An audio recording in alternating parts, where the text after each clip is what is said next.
people who canceled their wedding at the last minute. What happened? Story 1. After a 3-year relationship and an 18-month engagement, my ex decided he didn't want to get married after all, just 10 days before the wedding. "You're not much fun to be around anymore," he said, as I was finishing my degree, student teaching, and planning a wedding. "And oh, by the way, would you mind if I asked out your best friend?"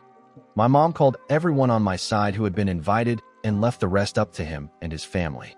Apparently, quite a few people still showed up at the church on the day of the wedding. He ended up hooking up with the wife of one of his frat brothers. They got pregnant, married quickly, had 3 kids in rapid succession, and then she cheated on him. Apparently, she's been married twice more since then. He's been in one long-term relationship after another over the past 20-plus years. I just celebrated my 30th anniversary. Dodged a bullet, I did. Story 2. I was engaged for 3 years to a single mother. She was great, a fantastic girlfriend and fiancé. The relationship was nearly perfect, except for one thing: her 8-year-old son.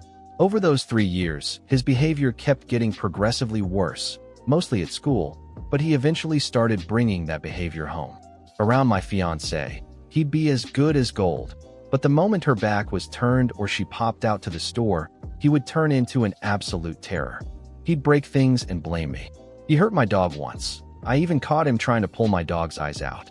He'd steal my stuff and cause chaos constantly. My home life became miserable because of it. My only happiness came when he was at his father's every other weekend. But as soon as 4 p.m. on Sunday rolled around and he came home, it felt like a storm cloud suddenly hanging over the house. I became depressed and stressed, gained a massive amount of weight, and would lock myself in the bedroom just to avoid him. Then one day, I realized I could simply leave, so I did. 2 months before the wedding, my family was upset. Her family was furious, but nobody understood how miserable I had been. Fast forward 2 years, and I'm the happiest I've ever been. I'm the leanest I've ever been, landed a high-paying job, became debt-free, built up healthy savings, and for the first time in my life, I feel like I've truly achieved something. I'm proud of that. God only knows where I'd be if I'd gone through with that wedding. Story 3. Many years ago, a colleague of mine was getting married. I was invited to both the wedding and his stag night. The stag night was on the Thursday before the Saturday wedding. We went out for curry and then to a nightclub. Around midnight, I left and went home, leaving the groom and the rest of the group to keep partying. This was back in the pre-mobile phone days, so on Saturday, my girlfriend and I got ready. She'd bought a new dress and looked amazing, and we'd even booked a room at the hotel where the reception was going to be held.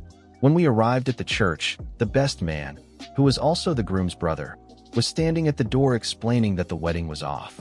Apparently, the groom had met a girl at the club, spent the night with her, decided she was the one, and called off the wedding. The best man was furious, calling his brother every name under the sun.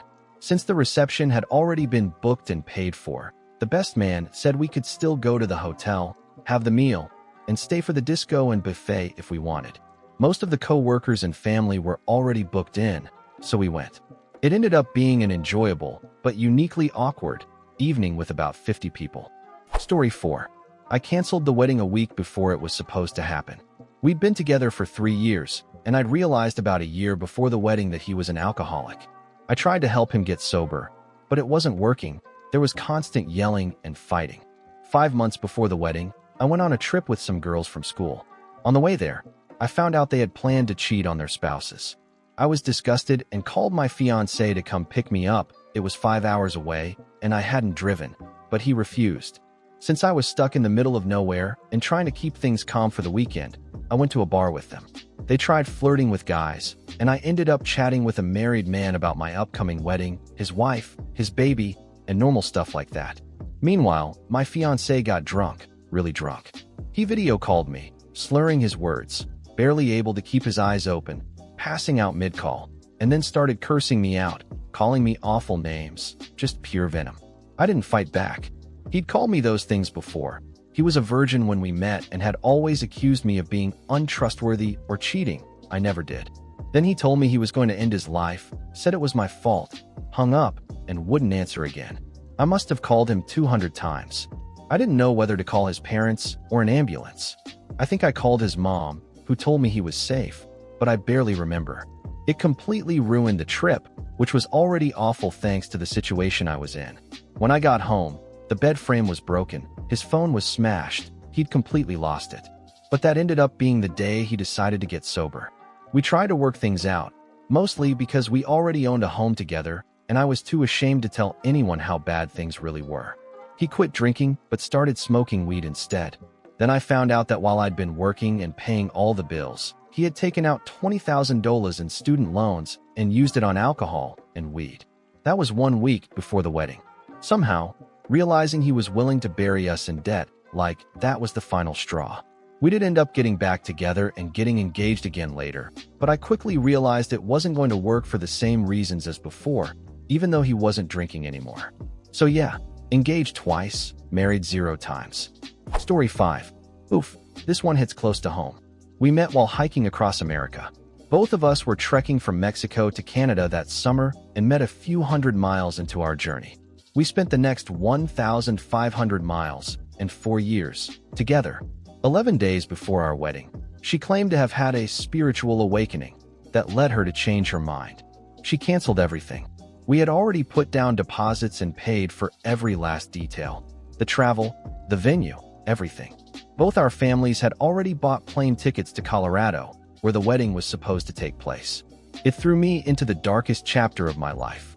Not long after, I ended up living out of my car. I was still in love with her. She was my entire world, and I truly thought she was the one I'd spend my life with. Her change was sudden, like someone had flipped a switch in her head and she'd just decided she wasn't in love anymore. We tried living together for a while after that, but it was unbearable. She treated me like a roommate, nothing more. It completely broke me, and that's when I finally left the home we shared. I thought I might have to move to another city. She stayed close with all our mutual friends, and I suddenly found myself completely alone. I couldn't go to any social events without running into her, or worse, seeing her with people we used to hang out with. Even now, years later, it still hurts to think about. I lived out of my car and sometimes in my work office for about 6 months before I finally found my own place. But even that brought pain. I'd still see her around town more often than I could handle, and every encounter sent me spiraling again. Eventually, I decided I had to leave the town altogether for my own mental health. I went back to what I was doing before we ever met, long-distance hiking. Last summer, I set out to hike the Appalachian Trail to try to find some peace within myself. On what would have been our 2nd wedding anniversary, I woke up hungover from drinking the night before and realized I needed to do something for myself. That day, I quit drinking for good. I turned what would have been our anniversary into the day I got sober. Life has still been a struggle since then, but little by little, I feel like I'm making progress. Just last night, I dreamed we met again. I still have those dreams often. Her so-called spiritual awakening remains the most devastating experience of my adult life. Story 6. I don't know if it counts as last minute, but I canceled my wedding a few months in advance. The first time, it was because of COVID in spring 2020. I didn't want to go through with it under all the restrictions. Later that same year, I developed severe mental health issues, so we canceled again in 2021. During that time, I started really working on myself and unpacking a lifetime of trauma, and that's when I realized my now ex, then fiancé, had the same behaviors as my past abusers. I just hadn't seen it before, because he'd managed to show me an idealized version of himself instead of the truth. He has a lot of narcissistic tendencies, maybe not a full-blown narcissist, but close enough. By 2022, I canceled for the final time because I finally saw him for what he really was.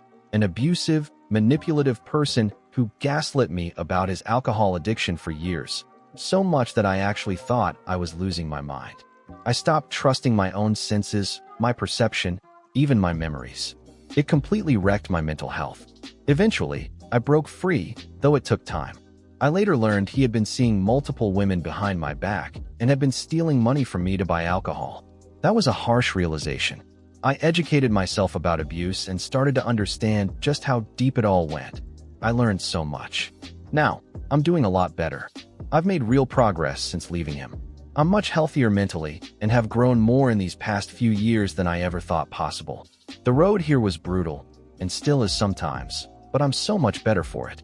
Story 7. I hated my fiancé. We'd been together since we were 15, and he still is, an abusive psychopath. But we'd grown up together. Our lives were completely intertwined, and I didn't know how to escape. One day, we were in another city, applying for jobs and looking for apartments as we prepared to move after the wedding. While driving back toward the interstate, he started screaming at me and slamming my head into the passenger window. Nothing new for him. But this time, he was so distracted that he rear-ended the car in front of us. It was a busy intersection, and he had no choice but to face the consequences. Something inside me broke. Completely. I spiraled into a full nervous breakdown right there. He could have hurt me worse, or even killed me, and I wouldn't have noticed or cared. I was just done. A shell of myself. When we got home, I told my mother I couldn't leave with him. I could barely form words. She misunderstood and thought I meant I wanted us both to move in with my parents. She said no. I went to my room and started packing to run away. That's when she finally realized what was really happening. She gathered me up, and we bolted. I never went to any of the wedding events after that. When I returned, I went straight to the police station and filed reports documenting years of abuse. They told me there wasn't much they could do, but at least it would be on record.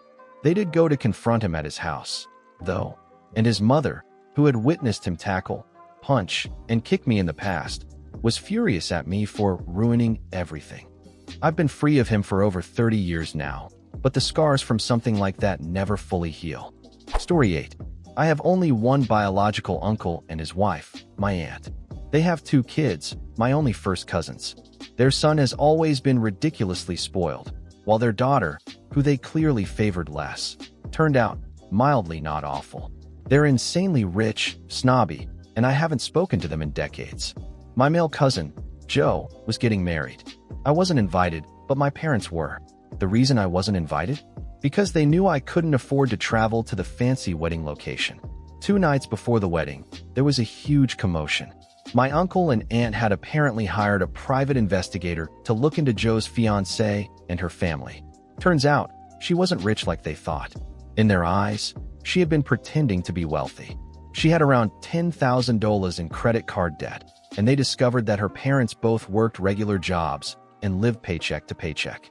For what it's worth, I don't think she was poor, just middle class and making bad financial decisions while trying to keep up with Joe's rich boy lifestyle. Honestly, some of that debt was probably related to wedding expenses. My uncle and aunt told Joe to break up with her, and he did. No hesitation. He even asked for the engagement ring back. Then, since Joe had chosen his wedding date to be the day after his parents' wedding anniversary, my uncle and aunt decided that guests could just treat the rehearsal dinner as an anniversary celebration for them instead. The bride's guests were told they could no longer attend. For context, rehearsal dinners are usually held the night before the wedding and are traditionally paid for by the groom's family. So the bride was left paying for everything herself. I have no idea what she told her guests. Joe is still single and in his 40s. He's never found a woman good enough for him, or, more accurately, for his parents. He's also failed at multiple business ventures that his parents funded. But when your family's rich, you can fail endlessly without facing any real consequences. Honestly, I think she dodged a bullet. Story 9. For months before the wedding, and 9 years into our relationship, she told me she didn't want kids, despite us having planned on it for years. Apparently, she thought I didn't really care one way or the other. At first, we decided to postpone the wedding to give ourselves a chance to rethink our future together. But 2 major issues became clear. First, she didn't really want to do anything with our lives. Or at least, she didn't want to let me do the things I wanted with mine. She wasn't into traveling, didn't want to move to a better city for our careers, and just wanted a simple life where we stayed home and hung out. Basically what we'd already been doing. While that had been nice, it sounded deeply unsatisfying to build an entire future around. I felt guilty for feeling that way. Still do, honestly. The second issue was that she seemed genuinely offended that I couldn't just give her the life she wanted. She started bringing up new problems she suddenly had with me, gave me ultimatums even after I asked her not to, and flat out refused to help me understand her vision for her life. Within a couple of weeks, she moved out and only wanted to meet once a week to talk. She didn't want to go to couples counseling. From there, everything just fell apart. It took me a long time to process it all. I felt like I was the problem the entire time. Sometimes, it still feels like I made a huge mistake letting her go. We're both in the wedding party for some mutual friends next year. That's going to be hard. Story 10. Not me, but a close friend's sister, someone I know pretty well through their family. She and her fiancé had been together since college, about 8 years, and were both nearing 30. She was a driven medical professional, while he still seemed stuck chasing his dream of becoming a professional athlete, even though he was probably well past the point of making that happen. No one's really sure whether he was pressured into proposing or why he even did it in the first place, because as soon as the wedding planning began, he emotionally checked out. We all speculated about what might have gone wrong, but in the end, we only had his side of the story to go on. Multiple people noticed how uninterested he seemed in the entire process, but no one assumed it meant he didn't want to get married. 2 weeks before the wedding, he disappeared. When he finally resurfaced and met with his fiancée, he called off the wedding.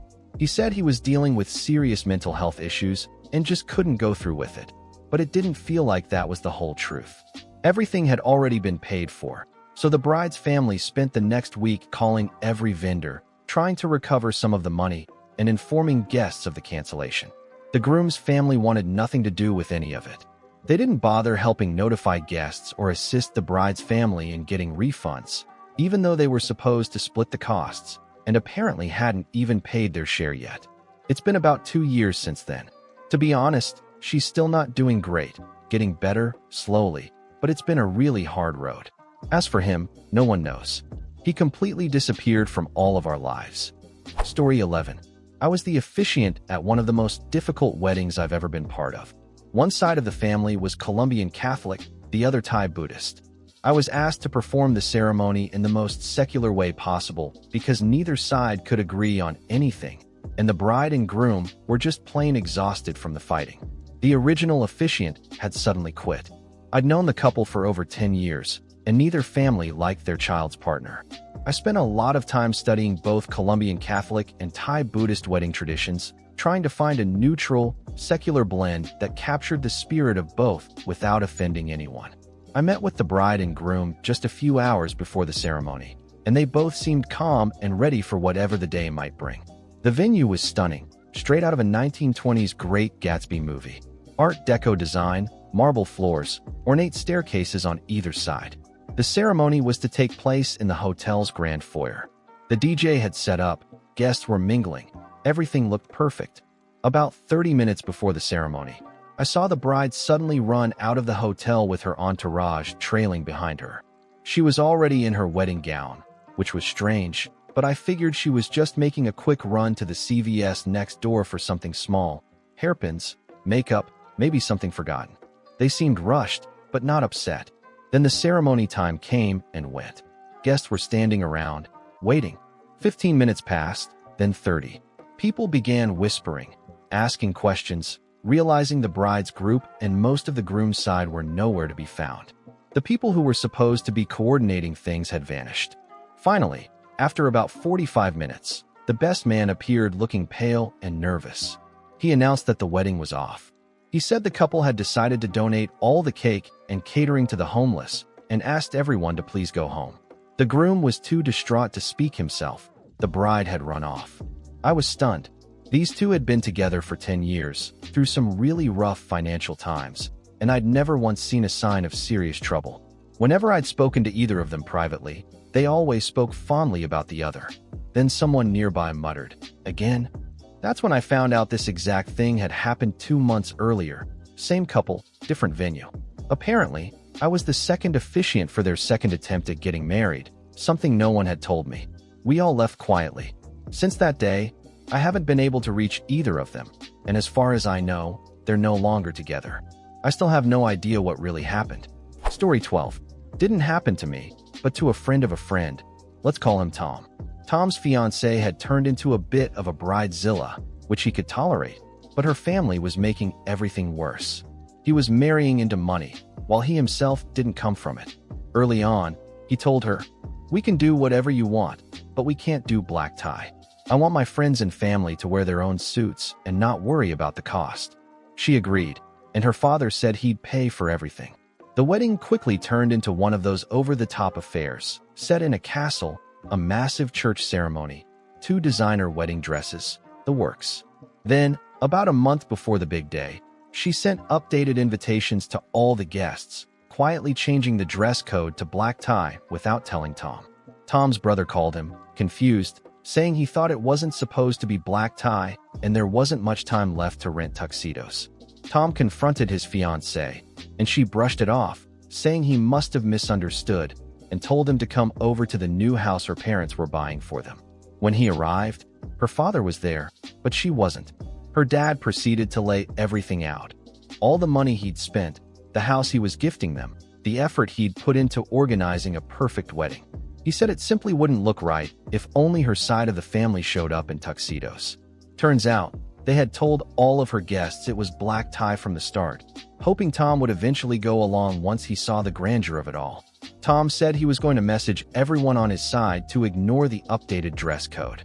Her dad called that ridiculous and said the whole thing was a massive waste of money, threatening to cancel everything if Tom didn't comply.